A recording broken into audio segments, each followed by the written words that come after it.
Welcome to another episode of the Metal Queens podcast. I'm Steve Richards. Born and raised in Southern California, Sara Loera is a dynamic vocalist whose journey through music is anything but ordinary.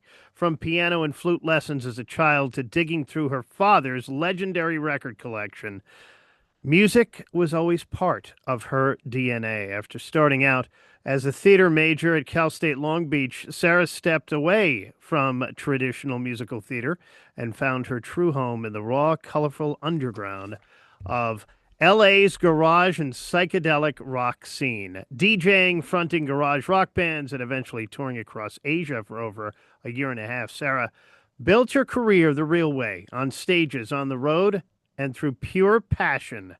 She's since lent her voice to Billboard Top 10 dance chart hits, collaborated with iconic producer David Foster, toured the world with Postmodern Jukebox, appeared in Bravo's Bet It All on Blonde, and amassed over 250 million YouTube views.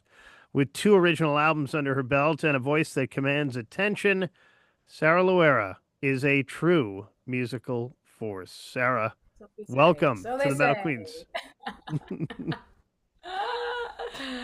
Thanks, Steve. It's great to have you here. I love your description and your profile on Instagram. I can sing anything, and she can. So you got to check out all of her videos. Very versatile. So you grew up clearly surrounded by music, from instruments to your famous dad's record collection. Yeah. What was the first moment you realized that music just wasn't a hobby for you? It was your path. Um, let's see. Probably, it would probably be around age 8, like 8 years old. Just going into my dad's record collection every day after school and immersing myself in that, and just the sheer obsession that I had with his records, and the dedication that I had to coming home from school and listening to them every single day for hours after school instead of doing my homework. That's kind of when I knew I was onto something. I realized I could sing before that. Like, I was totally a little performer kid, in dance classes and singing and stuff, since probably age 5. So I've always sort of done that. And it wasn't until like I kind of had time on my own. I had kind of like a little bit of a broken home, and my parents were divorcing, and that was my escape, was music. And that was kind of what ignited that spark in me, that made me realize that it was more than just an interest. It was like a full-blown obsession, and it's been like that ever since. So yeah, I never stopped. So yeah, definitely like since childhood for sure. Yeah, and then you started as a theater major, but eventually walked away from musical theater. What felt disconnected for you, Sara? And what were you searching for instead of that? I think it was just, I think I'm just kind of more of a rock and roller at heart, and that was, again, like the stuff I was brought up on was rock and roll, like Beatles, Stones, Jethro Tull, Uriah Heep, Blood, Sweat, and Tears, which is not exactly rock and roll, but like I was really brought up in that like early 70s rock world and like 60s rock. And the theater world is not very rock and roll. And I just didn't really jibe with the people very much. They're kind of, I found them to be sort of catty, and I just wasn't into it. I wasn't competitive enough, and self obsessed enough to really make my way in that field. So I became disillusioned with it after a couple of years and kind of gave up on it. And then I started playing in bands and DJing. And I was like, holy shit, these are my people, And music people are totally my people, and, musicians versus actors and musical theater types. They're just, it wasn't my vibe. It was just too corny for me, I wasn't into it. Sometimes I think that I would like to try going back into that, but there's so few musicals that I actually like. I don't even know what I would do. But I mean, acting could be cool, but I mean, this might trigger some people, but I think that generally, like, musicians are a lot cooler than actors. Yes, I said it. And yeah, I just love being in the music world so much more. Yeah, it was a better fit for me. And postmodern jukebox is close enough, right, to musical theater. Yes, totally. And a lot of those people kind of go between both of those worlds, Yeah. but they're really great people on that tour. All those musicians are just amazing, wonderful people. So yeah, that was a really cool experience. And yeah, like you said, some of them kind of straddle the line between those two worlds. But yeah, the band is great, and that was like an awesome experience. Yeah. By the way, not metal, but if you want to see a fun show and it's coming through your city, check out Postmodern Jukebox. They always put on a great show, very entertaining. Yeah. The LA garage and psychedelic rock scene is such a unique world, Sarah. What did that underground culture teach you that formal music education never could? Well, DJing really makes you understand how to, how to get people dancing, how to make people happy, how to use music to light people up and make them happy and forget about their problems. And, the garage scene, it doesn't take itself too seriously, and because it's all these people who are obsessed with the 60s and dressed like it's 1967, and the music is great, and it was really fun collecting the records because the whole thing about it is that we're not playing mainstream hits of the 60s and 70s. All us garage rock DJs would have to do all this research and find these kind of bands that never achieved mainstream success, but did some really cool work and released some cool albums, or in some cases just one single, or in many cases just one song that became rediscovered. It really had its renaissance in the 80s with this compilation called Nuggets that was created by Lenny Kaye, who I believe is Patti Smith's guitar player. And he kind of he did a lot of digging and found all these obscure songs from the 60s that never, made hits. Be like the Beatles, like the shitty version of the Beatles, or like, the shitty version of the Monkees. But some of them got really creative. Some of these bands, I don't know what kind of drugs they were doing, but there's some wild records out there, and you can get your hands on some of these 45s.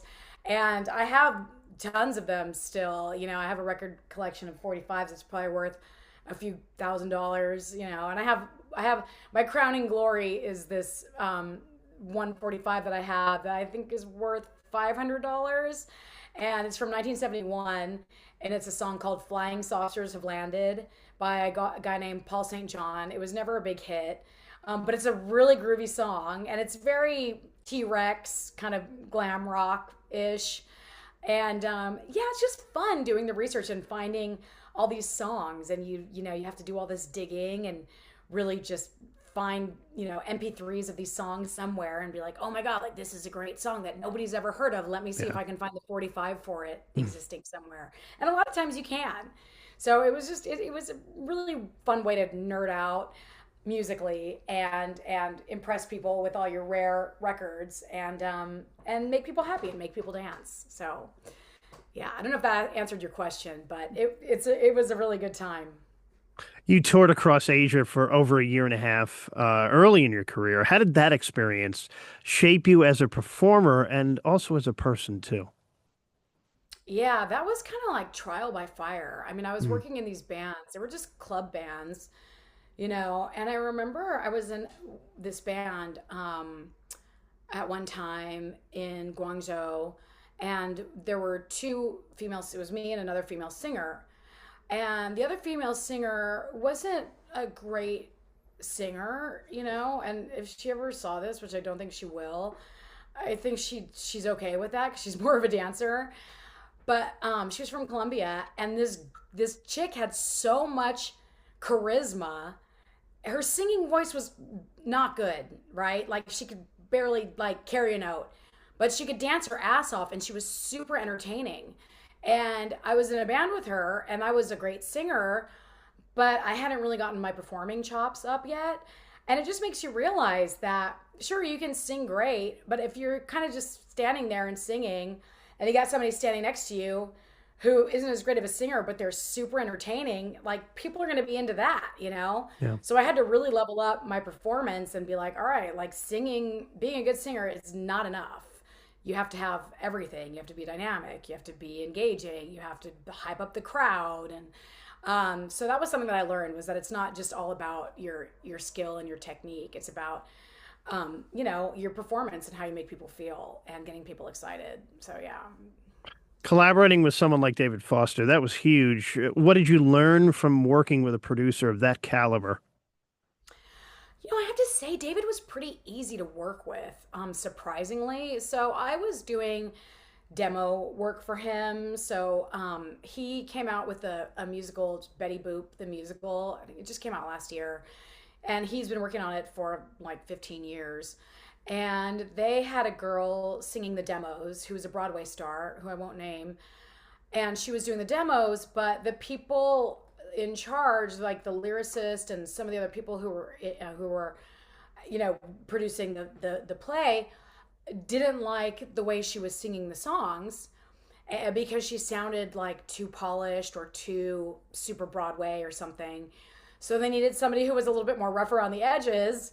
And so David brought me in, and I ended up singing all the demos for the Betty Boop parts. And it was actually really easy working with David. It was scary, So I guess like the biggest thing I took away from that was just how to not be intimidated by people like that who are so huge and legendary. And you just kind of walk in and you're like, oh, they're just like normal people. And you take a break and you'll eat sandwiches together. And, it wasn't really scary at all. But I remember the first day I went in, I like stopped. This is a terrible story.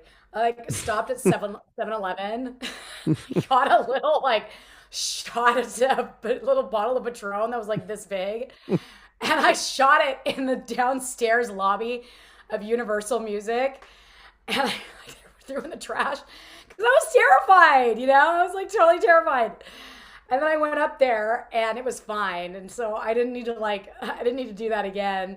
But yeah, it just kind of like, it makes you, just kind of toughens you up a little bit working with people like that. Yeah, it makes it hard for you to be intimidated by people after you're exposed to people of that caliber.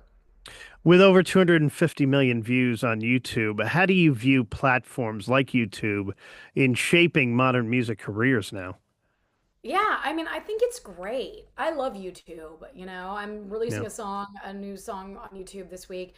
I just think it's so great that anybody can get on YouTube and sing. I mean, before, in the old days, you had to like bite and scratch your way to the top and get a record deal and make videos and do all this stuff. But with YouTube, you can do it all from your apartment, and if you have something that resonates with people, you'll be a hit, and I just think it's great because there's so many talented people in this world that just don't have the resources or the access to, high powered people in order to have a big music career, but they can just get on YouTube and make something really cool and go viral, and all of a sudden, they become stars. I think it's super cool. I love the accessibility of it.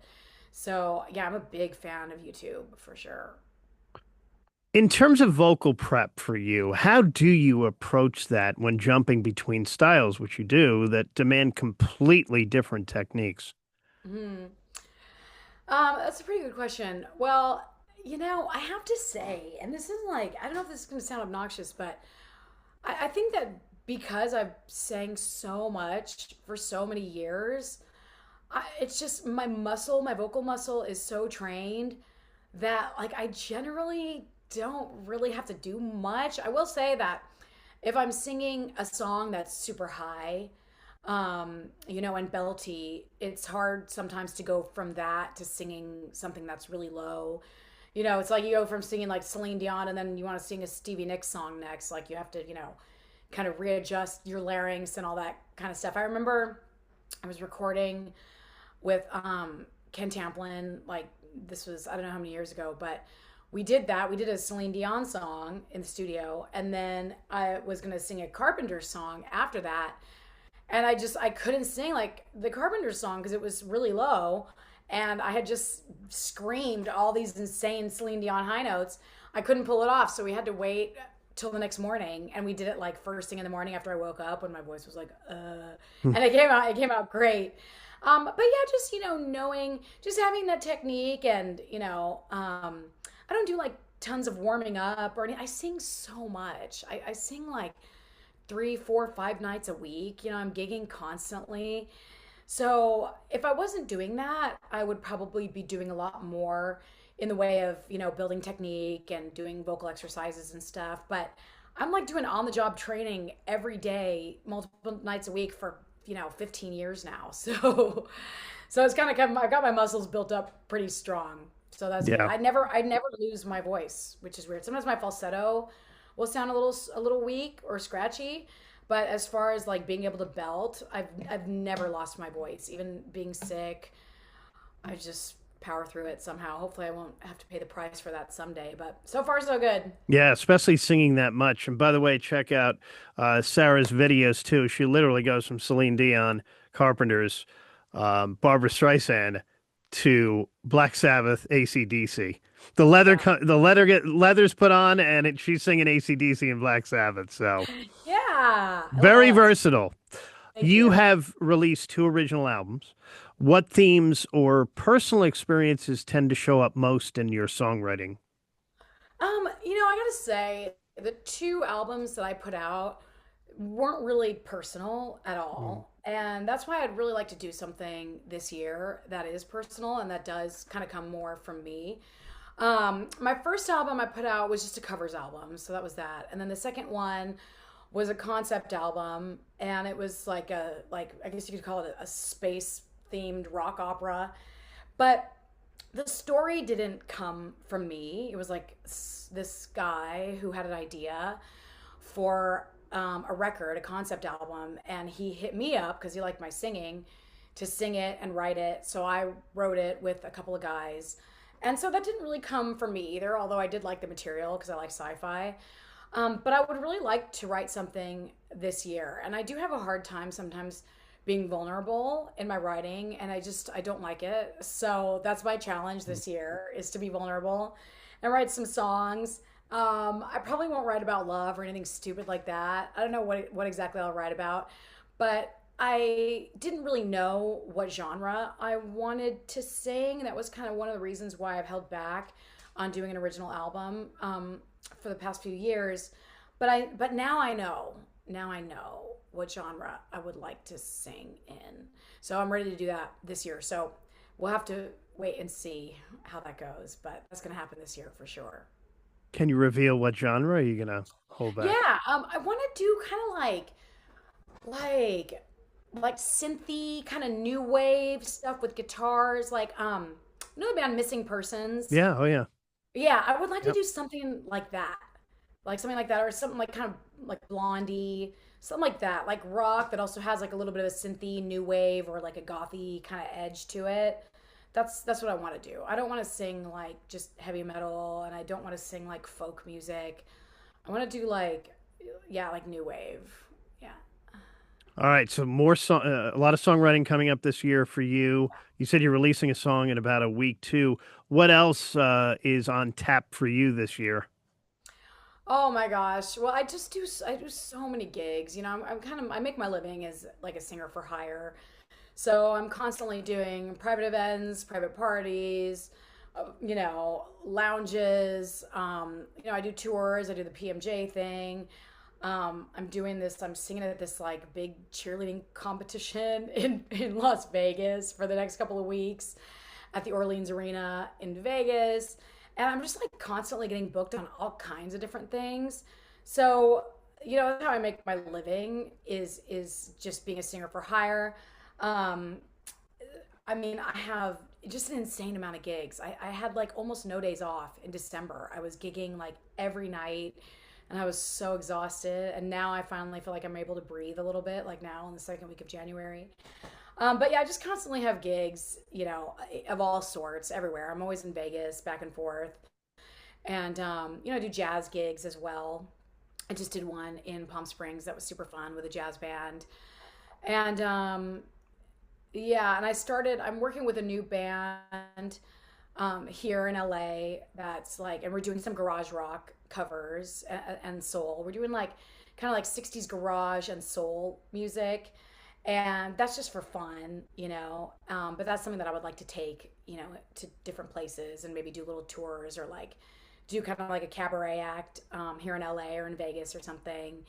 But I'm just like constantly booked and busy as a singer, but I really like to work more on original music and on YouTube. I really want to focus more on YouTube this year and maybe like do a show. I kind of had an idea for a YouTube show where I interview people and I have a specific thing that I want to talk about. It's music related. But I don't want to talk about it yet. But I would definitely like to spend more time on YouTube for sure. So Sarah's not going to be busy at all this year. Just a Oh my just a few God. gigs here and there. Hey, speaking of gigs, do you prefer the small, intimate, like jazz clubs, or the arenas, or the big festival settings? I like the big settings. I just like the energy Mm, of the crowd, and when you look out and you just see a sea of people and they're just all going nuts, like there's nothing like that. And that's why people get addicted to rock and roll. I mean, you got guys like, Mick Jagger and stuff who they just can't stop doing it because yeah. that feeling is so addictive. And the small intimate thing is cool too, but like the high you get off of playing to an arena is just, it's, I don't know if that's something that humans are meant to experience because it kind of makes you feel like a god. Like you have to stay humble, because it's easy to let your head blow up. Yeah, for sure, the big crowds I like a lot. Yeah, you mentioned Mick Jagger's. These guys, it was, are they going to make it till 70? Then they made it till 80. Now everyone's like, are they still going to be on the road touring at 90 I if they know, make it? right? A I lot saw of them. them. Yeah, and I just saw them. Yeah, I think last year, like last Yeah. July, I saw them at SoFi, and it was great. I think that they may be slowing down. I know that they had some dates booked in the UK that they had to cancel, and I think Yeah. it was because of Keith. But I'm a huge Stones fan, like Yeah. since I was a kid. So I've seen them. I think I've seen the Stones like 20 something times, like 20, 21 times since age 12. And I mean, those guys, performance wise, like Jagger is just, he's totally my hero. The Yeah. energy, just, he's just so unique. So yeah, and I mean, it's kind of one of those things where you think like if they stopped touring, like are they gonna die? Like they're I gonna lose know. their reason to live? You know what I Yeah. mean? It's like when there's a really old couple and like the wife dies and the husband dies right after, he's got like nothing to live for. I hope that doesn't happen, but I could see, because I mean that's been just keeping that's like their lifeblood that's been just powering them for so long. So hopefully they tour again because there's still tons of people who have never seen them. But we'll see. Hopefully Keith's okay. Yeah. Yeah. All right, we're going to wrap up with some fun questions for Sara Loera. The first album you stole from your dad's record collection, what was it? Oh, it was probably Meet the Beatles was the very first one. And then the next one that I really liked was Some Girls because it had that cool insert, Yes. with the hair salon Yep. thing and like the little cutouts and stuff. That was really cool. That was my favorite one. So, oh, and the other one that I stole that I still have here is Thick as a Brick by Jethro Tull. Mm. Great album. Oh, yeah. Yeah. Your pre-show rituals, superstition, silence, or chaos? Um, a little bit of all of those. um, I would say like I like a little bit of silence for sure. If I'm nervous on a gig, like the first time I went out on stage with PMJ, I think I kind of did like the silence thing. I am a little bit superstitious and I'm definitely very chaotic. So I would say like chaos first, then a little bit of superstition, and then silence, and then perform. Favorite city you've ever performed in and why? Oh wow. Let's see here. That's kind of a tough question, but I will say like I just went to Chicago for the first time and sang there. I had never been to Chicago. I've been all over the world. I've sang, all over Europe and stuff. I was with PMJ last year, like all over Europe, all over Canada. Mm. But I went to Chicago for the first time and I freaking loved it. And by the way, the Bears just won like some football game a couple days Oh ago. yeah, exciting too. Yeah. So like go Bears. I think I really liked it. So I would say my most recent awesome city that I love right now that I've performed in is Chicago. But aside from that, um, New Orleans is really cool too. Mm. And Europe was great. Like there was a couple cities in France that were super cool. Um, but yeah, Chicago, that toddling town, that's my favorite for now at this moment in time. Mm. Dream collaboration, alive or legendary? Oh gosh, let's see here. Dream collaboration. Oh, that's a tough question. Well, I mean, like Dio, like legendary would be Yeah. like Dio for sure. And then alive, yeah, probably Debbie Harry. I'm a big Blondie fan. I just love everything about that band. So probably that. But obviously, somebody like what's that chick? This just goes to show how into like new modern like hard rock I am. Lizzie Hale, that'd be pretty cool. Oh, Hailstorm. Yeah. Yeah, Yeah. that'd be like really really cool to do it like a duet with her. Um, and yeah, yeah, that's all I can think of right now. Yeah, something She like has toured the world, crossed genres without fear, and built a career fueled by passion, resilience, and one unmistakable voice, whether she's commanding a festival stage or captivating millions online. More new music to come this year, a lot more gigs too. She's always gigging, like she said. You can catch her somewhere. yeah. Sara Loera continues to prove that authenticity is the ultimate power move. Thank you so much for joining us here on the Metal Queens podcast. You're so welcome, Steve. Thanks for having me. And thank you for watching and listening to the Metal Queens podcast. Like it, share it, subscribe to it, write a review too. I'm Steve Richards. I'll talk to you again next time. Bye.